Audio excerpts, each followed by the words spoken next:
Hey everyone, thank you so much for joining the Behind Company Lines podcast. Today we have Kunal Agarwal, founder and CEO of Dope.security, the fly direct secure web gateway. Kunal, it's so exciting to chat with you, not only because of your interesting experience, and I've read a few Medium articles about some, maybe not the most, I guess, activities you'd want your high schooler to be doing at the time, but some really innovative ways I think you've been able to really think and kind of disrupt product for a really kind of a strategic way. And I'm so curious to hear how you think about building and security and kind of this whole movement of security and how important and how much it's gaining in terms of not only just budgets with other companies, but in terms of its importance to an overall organization's actual business outcome. So excited to dive into that with Dope Security. But before we get into that, what were you doing before you started the company? Yeah, I mean, first off, thanks for having me on, Julian. It's really awesome to get a chance to meet you. That's the best part about all of this, right? And a lot of this started, of course, from history, right? So like yourself, I'm from California. I'm born and raised here in California. And when I started out in high school, or well, more like elementary, middle school, you start hacking around, doing things, bad things here, there, everywhere, hacking into the school grading system, finally kind of growing up and then becoming a little bit moving from the dark side to the light side of the force, and end up being at a place like Symantec. And at Symantec, you learn tons of different things, but what you really learn is where do you go from here, right? And that's what your first job is always like. And for me, it was kind of moving from being on the engineering and hacking or kind of security side to going into product management and engineering. So that's a little bit of a different jump. And from PM doing that for different types of products, you start seeing trends, right? You start seeing things that are interesting. And most importantly, you start seeing what you like to do and what makes you different as whatever it is that you do. In my case, it's product management. So I started to see this a little bit of a journey and finally came to the culmination of between that 10 years at Symantec, Forcepoint, ended up starting Dope Security. Yeah, it was so fascinating. Obviously, you want to get into the more recent stuff, but thinking about, I was reading an article where you did some kind of ethical hacking for a company and you really solved an important business problem, but also a people problem.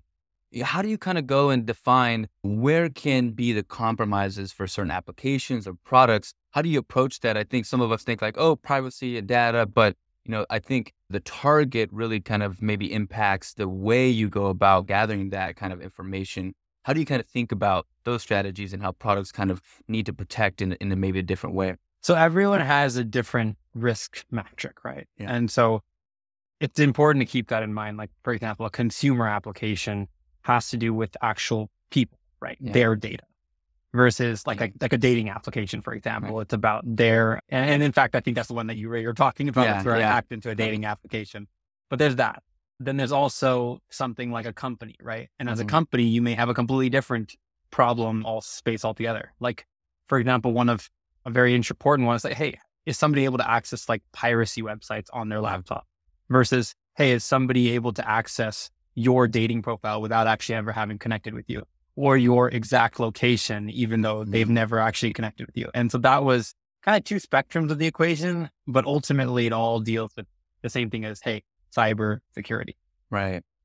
But it's kind of like the security that you use at a bank, for example, is going to be very different than the security you use at like your local CVS store. Yeah. And what are like the typical kind of standards around security? Are there certain methodologies that that people use in the industry, in particular, certain standards that people build, or is it unique to a particular company? Where do you find it? Yeah. So typically what happens is if you're an organization out there, there's kind of like a standard set of probably bill of materials that you go through, right? For example, if you have 1,000 devices at a company, you'll have some sort of device management software because it's not just one, right? It's 1,000. So you need to know where all these devices are, what's going on with them, etc. You might have some sort of anti-malware endpoint security technology. This is something that a lot of people that are out there that are somewhat familiar with this used to be something like a Symantec or a McAfee, but now has become like a CrowdStrike or a Sentinel one. You may have some kind of web security solution, which is actually where we play in. Other types of things from here on, therefore. The idea is that people adopt a strategy that fits best for them. Yeah. And that is what makes it can be customized, but we build a tool to help you satisfy one of those parts of your overall cybersecurity in a company. Yeah. And in particular, I think some of us, maybe the audience, a little bit more familiar than I am. I think about a lot of cybersecurity attacks are much more at least the ones I've been aware of are like the phishing attacks where somebody has to do an action on the other end to almost allow an opportunity for, say, a hacker to get in or get information or what have you. What are some other ways that hackers can now penetrate into, whether it's dating applications or other web apps that, that we haven't seen or are less familiar with? Like there's like important to remember there's like a big difference between attacking a personal person. Like, hey, I want to, for example, I want someone to get into someone's Instagram account versus going in and attacking a dating application, for example, or like completely in a different world and spectrum is, hey, how do I protect an organization? And I say protect an organization because the organization may be facing all kinds of different threats, right? Like one is somebody attacking someone's personal computer work computer, as well as maybe they're accessing their email when they're not supposed to. All these kinds of different things and equations on how this works. And our goal is just to make that much easier for a company to work and manage and take care of. Yeah. And describe a little bit more for the audience on how you're able to do that. What's particularly unique, and honestly, what inspired the idea to start working on dope security and starting to tackle this particular problem? Right. So like everyone's different, right? Everyone comes from a different upbringing. But for me, at least the whole idea is that if you put your signature on something or you put your name on something, it better be your best work. Yeah. That's how at least I grew up. Yeah. And the same thing you would think applies in a company, but for some reason in cybersecurity for the longest time, just because you put your name on something doesn't necessarily mean it's really that great. Yeah. And that's the reason why we actually look at it. If you think about being from the Bay Area, or at least being from California in general, in a lot of places, if you say something is dope, that means it's really very good. Right? But they, the restaurant in Santa Monica is really dope. Then you're like, oh, cool, I'll go there. Or hey, Top Gun 2, it's really dope. So that idea for me means that passion, right? That dope is the passion and energy and love that you put into something that you're making. Because then when you see it for yourself, you say, hey, that is really, really dope. And ultimately everything we do, whether it's building a white paper, me and you having this conversation, or even us building a cybersecurity software that people can use, we call it dope security because we did put a lot of, like I said, passion and love into actually making it and designing it. And that is truly different between what we do versus what I've seen at these other companies that I was at for so long, right? Symantec, Forcepoint, 10 years. You see that, you see all kinds of different products. Yeah. But our goal is to make something look and feel beautiful. And that's why we call it the first class experience. Yeah. Well, first of all, I love the website. I was looking through the videos and stuff, and I love the flow of everything. I think it is actually, it's fun user experience for our audience to check out what they're doing. I think that's a really cool kind of template for how modern websites should be built. But for the audience who hasn't gone there, describe the challenge that companies are facing and the product in particular. What part of the cybersecurity ecosystem are you tackling, and how are you doing so that's particularly unique to, say, previous ways people were doing it? Yeah. So like, as I mentioned earlier, if you have a company, they're going to have all these different technologies in place, but one of the biggest ones that most of them have is some sort of web security, right? And sometimes people call it as a secure web gateway. Sometimes they call it as a SSE or SASE, but ultimately what it is I like to think of it as parental controls for your employees. Yeah. Right. You don't want them accessing a phishing site, for example. You don't want them accessing a malicious site, for example, but you may not even want them accessing adult content. You may not want them accessing piracy content or illegal content, or even something as simple as, I just want people to be safe when they're browsing the internet. And that's what we do. Yeah. Now, this technology has been around for decades, right? I mean, you might remember in school, you wouldn't be able to access any of this stuff when you were on the school network. And that's because there was a box sitting there in your school, or a box sitting there in your office. Yeah. And that box used to control, and it would be a proxy. It would let you do all that stuff. Mm-hmm. But then the world kind of changed 10 years ago. Everyone took this box and started to put it into a data center. And then they took that box and started to put it in all data centers all around the world. And it became very complicated, right? Because what you're doing is you're basically saying that, hey, when you access the internet, rather than just going to the website you're trying to go to, first fly over to this middle point, do a security check there, and then go to your destination. Yeah. So it's like you traveling from San Francisco to LA and then stopping over in New York for a security check. Yeah. Like, why would you ever do that?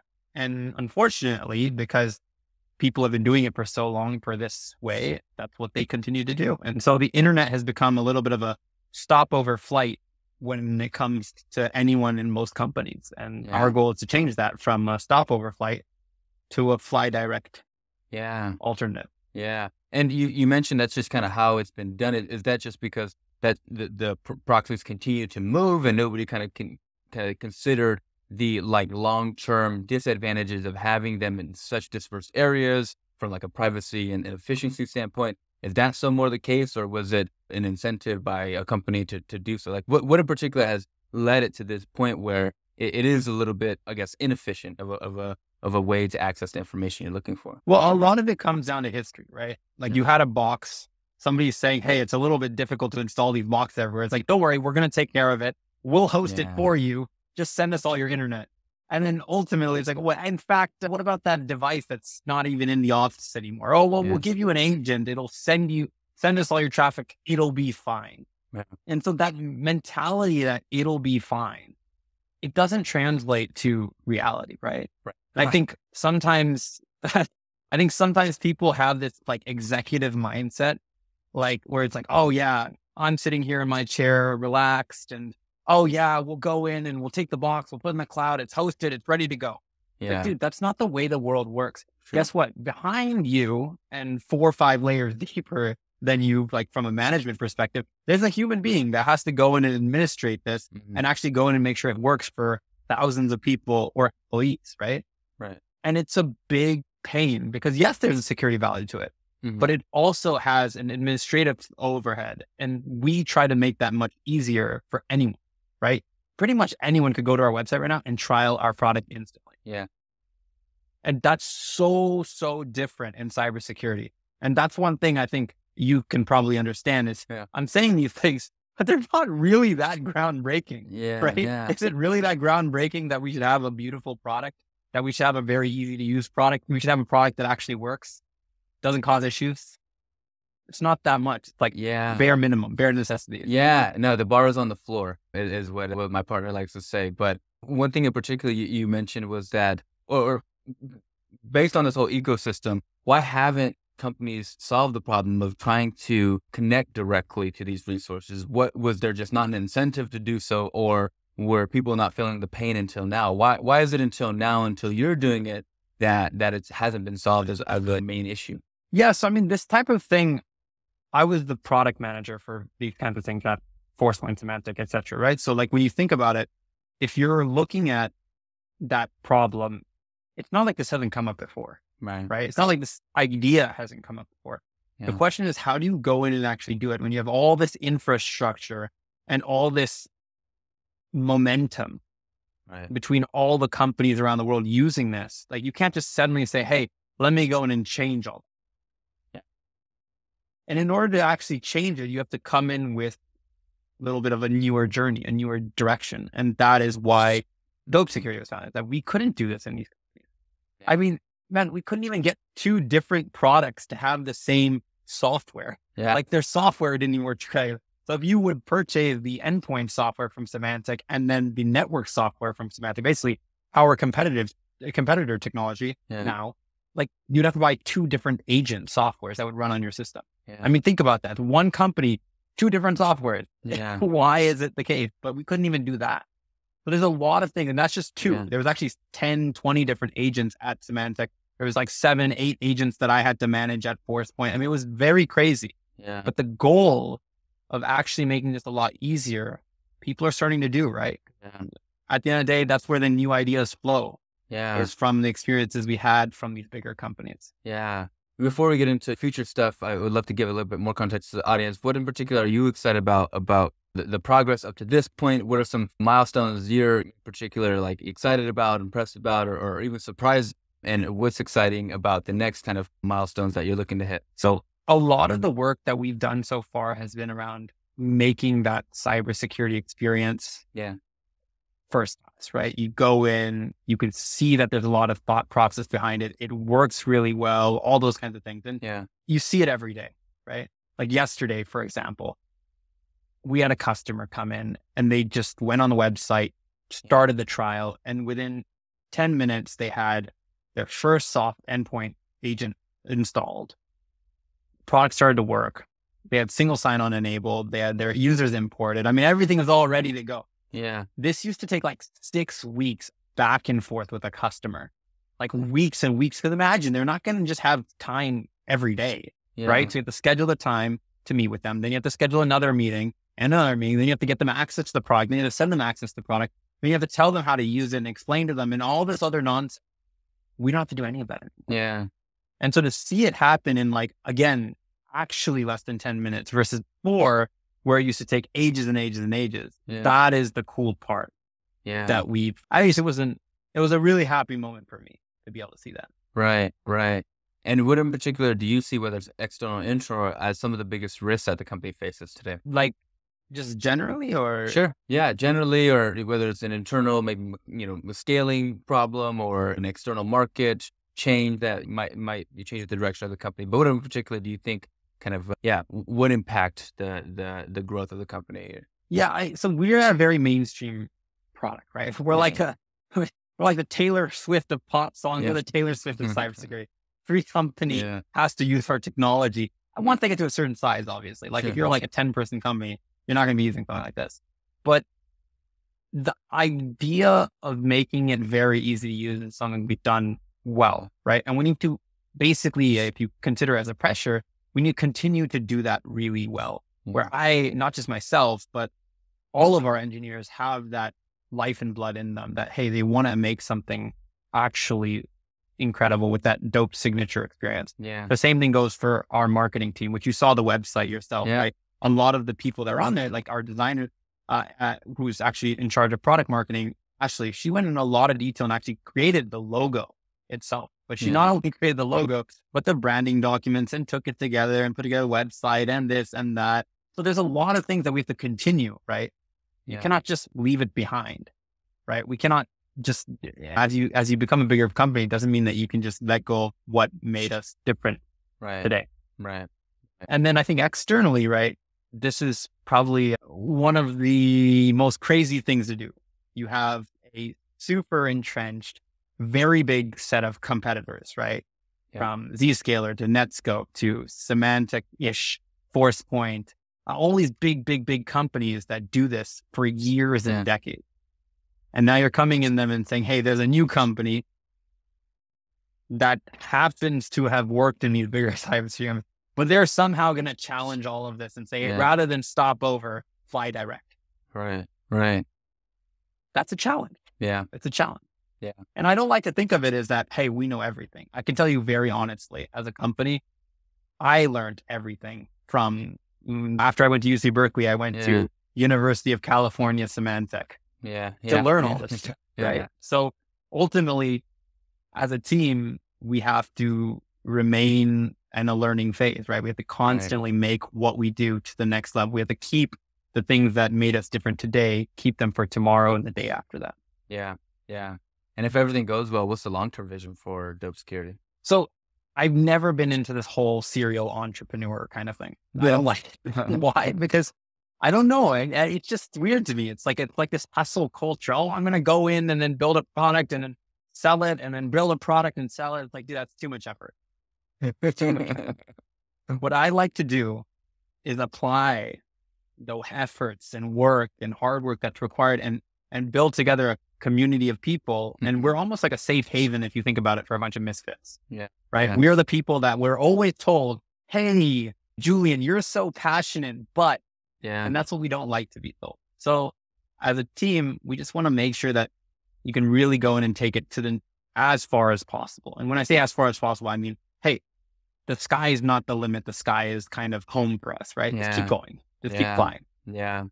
I love this next section. I call it my founder FAQ. So I'm going to hit you with some rapid fire questions and we'll see what we get. So I always like to start with this one just to ease in. What's particularly hard about your job day to day? The job I do today is actually the same job I was doing in the past, except it's a different title. Because product management ends up being a whole combination of these things, right?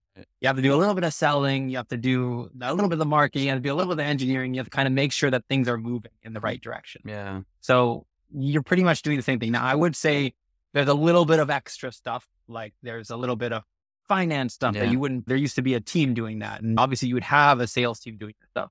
It's a little bit of a learning process, right? But for me, I could not be happier with what I'm doing today. It's just, we get an opportunity to be unlocked. Go on and do what we want to do, and in a great way, which is what, obviously, when you say the website looks so beautiful and looks so interesting, to me, that's like, hey, we did an amazing job. No, man, I meant it. I think there's an urge in the standardization of just like high quality experiences, being that they're so accessible now with a lot of no code platforms, with a lot of these web flows, and presses are being challenged, squares, and to offer just a better modern experience. I'm excited about what that means in terms of the relationship between customer and product, and just thinking about that and segueing into your customer's relationship to your product. What are some of the surprising things that, obviously that one story was incredible about the swiftness and quickness that this individual was able to, upload their team onto the platform. But what else in particular are you surprised about? Any particular ways people are using the product that you weren't expecting? Any outcomes that you thought you didn't expect to come, whether it's positive or otherwise? Anything come to mind? Yeah. Every single time when we demo the product and you see someone's like, they get a little, sometimes they can get, it depends on how familiar they are with it, but they can get a little mind blown. Right. For example, like the simplicity of basically in 2 clicks being able to block personal Gmail on a laptop, right? Just click the button, uncheck it, hit save, and that's it. And then it automatically pushes the policy to your system and you're on your way in a second. But that's like what we come to know and expect, right? I mean, you'd said it yourself. If I send you an iMessage right now, you're going to get it like this, right? Right. Immediately. It's not going to take 10 minutes to get it. And that is something that people expect from consumer experiences, but have just ignored from a cybersecurity perspective. And so something so simple, right? Oh, you hit save in the console and then it changes what's happening on your system. But that's not the way it works. I honestly, in every company, it's not difficult to build either. So we spent a lot of time engineering it. Everyone spent a lot of efforts to make it into what it is today as a product. But I think we spent those time and energy to build the aha moments. I mean, just to make it go, wow, hey, that's dope. It sounds like understanding what the buyer's experiences is something that you particularly, obviously you come from the industry, you were a user in terms of what your company does now, but understanding that process, I think, is exactly what a lot of companies do. When they do it right, is successful. And one thing, obviously, I want to bring back is the dope experience. And obviously, growing up in the Bay Area myself, dope, hella, all these words, I mean, they're part of just like my DNA, as I'm sure yours as well. But in particular to what that means and how you actually strategically implement that quality of work. What does that mean? Is it certain values you follow? What in particular allows you to extract away, if I'm a team member of yours, to say this was dope work. I put in not only the maximum amount of effort, I learned something, I grew, I checked off all the boxes, I might even added a further experience. What in particular helps kind of qualify that as a dope product or experience or effort? I guess it just comes down to passion, man. Like very simple. Like dope is passion. You put in everything to make something look good.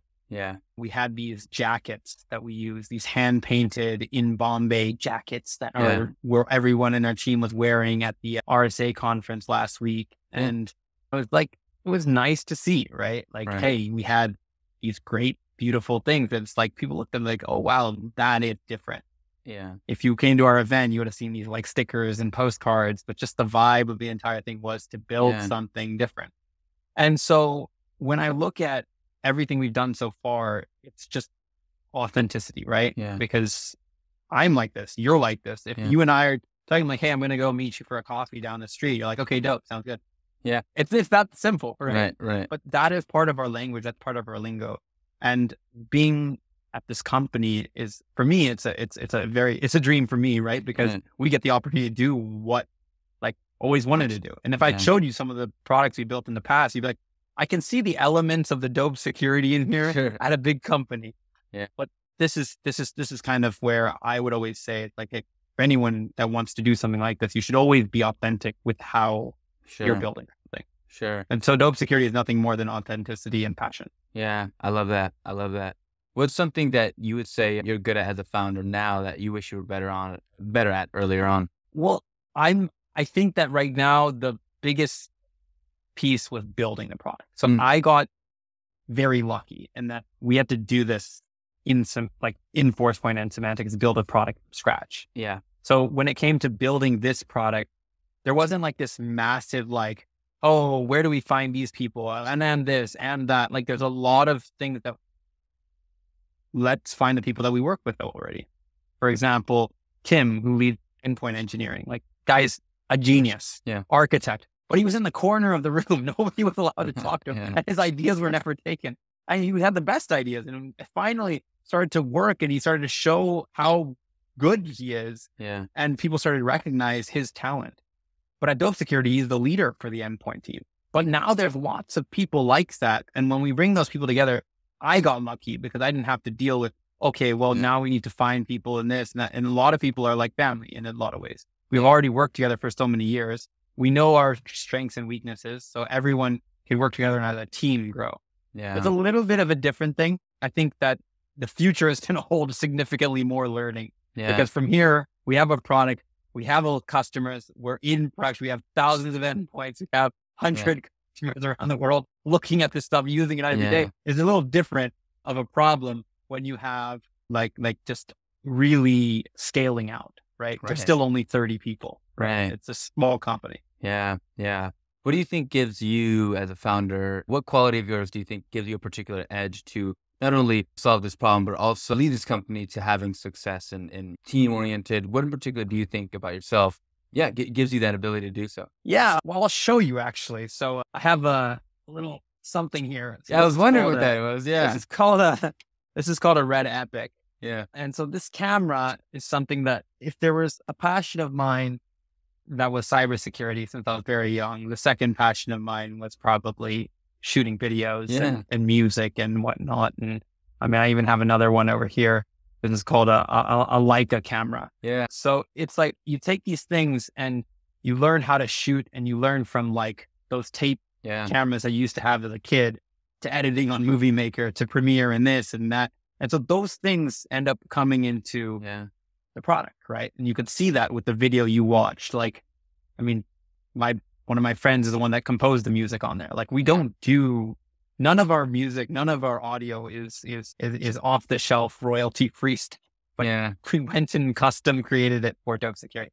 And so that I think is our edge. That's our secret sauce. Yeah. Is the design aspect, and is those components that you just wouldn't get with anywhere else. Yeah. I love that. It's a little different. Yeah. No, I mean, I think, like I said, I experienced it in how unique the experience is to your product, which is what a lot of founders want to strive for. And that really just having an experience, a consistent experience, but also something recognizable outside of a crowd. And a lot of that is being authentic to what the brand is about, what the company is about, but also doing the unscalable things that are super important, which is thinking about design, thinking about color, thinking about image, thinking about how you want to position yourself. So critical to offering that one-of-one type of experience, which it's exciting to see it. And like I said, I enjoyed seeing it in the website and with the video and all the material that you have. Thinking about, I love this question because I always love to ask founders what kind of really inspires them or influences them, whether it was early in your career or now. What books or people have influenced or impacted you the most?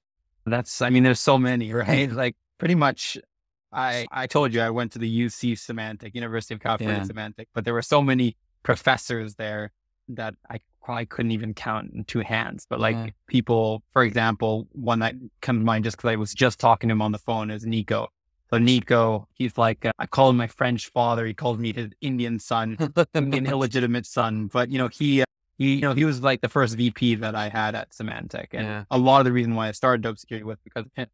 Right? Because he was like, look, Kunal, even if you fail, you'll still have a job with me. Yeah. And he ended up going to Tenable when we left Forcepoint on the day we joined Forcepoint together on the same day we left.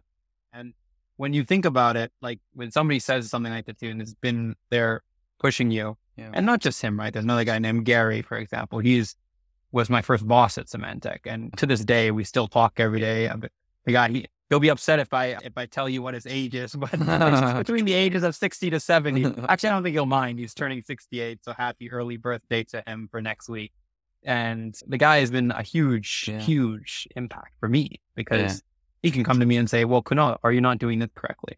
But it's just the list goes on and on. I mean, I can't even imagine Jason, who's the first person that really pushed me into product management. Alex, who's been a PM, but has always been like very real, right? Hey, Kunal, the stars have aligned for you, but that's great. You've gone into product, but how are you going to make a difference? You have to take the opportunity and get to the next level. Some of my friends here or there, like they always inspire you, right? Every time you get off the work and I'm like, damn, I'm tired. And I talk to my friend Cheyenne on the phone and I'm like, hey, I'm a little tired. He's like, oh, great. You're tired, Kunal? I'm a doctor. I just sleep all night. So you think in your head and you're like, wow, maybe we can do more and maybe we can do better. And I think that's the team itself that is actually the ones that are building dope security in a lot of ways, not just engineering, but on the marketing and sales side. Again, can always be inspiring, right? To see them pitch the product, how they would do it much better than I would is so cool to see as well. What's something that is kind of top priority for you right now? Is it in the middle of fundraising, hiring, building product, looking for new customers? What in particular, if you were to wave a magic wand, would you love to get solved today and move on to maybe other stuff? Well, so after the last, funding thing is just so you're aware, like it is pretty much the most weird time of your business, right? Because you're constantly trying to have a conversation. Hey, go in and spend money to invest in me. So I think it's a little bit of a distraction from what's important, which is building a really good product and also selling to a customer and essentially giving them something that is really cool and providing them an experience that, like we said, is the first class dope signature experience. That's a little different, right? That's what we want them to see. And so you almost have to say, hey, let's focus on just that. Focus on the product and focus on giving that dope security experience to a customer. That's what's important. Nothing else should be taking your time. Well, Kunal, I know we're coming to the close of the show. So last little bit here, I want to make sure we didn't leave anything on the table. Is there any question I didn't ask you that I should have? Anything that we didn't talk about that you wanted to bring up? Anything we left on the table today? Well, Julian, dude, first off, thank you so much. As I always say, like for our company, it's very simple, right? Like if dope is the passion, it's a signature experience. And ultimately what we do is very simple. It's a fly direct secure web gateway that any big company can use, any small company can use, but it just works. That's the best part about it. Yeah, I love that. And where can we find you and support you as a founder? Give us your plugs. What are your LinkedIns, your Twitters? Where can we not only support you, but also the product and get involved? Yeah, I mean, find on LinkedIn, Kunal Agarwal, and love to connect. If anyone ever has any questions, I'm always open to answering them. Of course. Well, Kunal, it's been such a pleasure not only learning about your early experience and what that really taught you about how you think about security and how you're thinking about enabling teams to do so with such a unique but also easy and simple experience to where it seems very modern. You've increased the standard, at least in my mind, of what that experience looks like physically. So I appreciate that. And I'm excited to share what you have to offer with the audience. But thank you again. I hope you enjoyed yourself on Behind Company Lines, and thank you for your time today. Yeah, thanks, Julian. Take care. See you.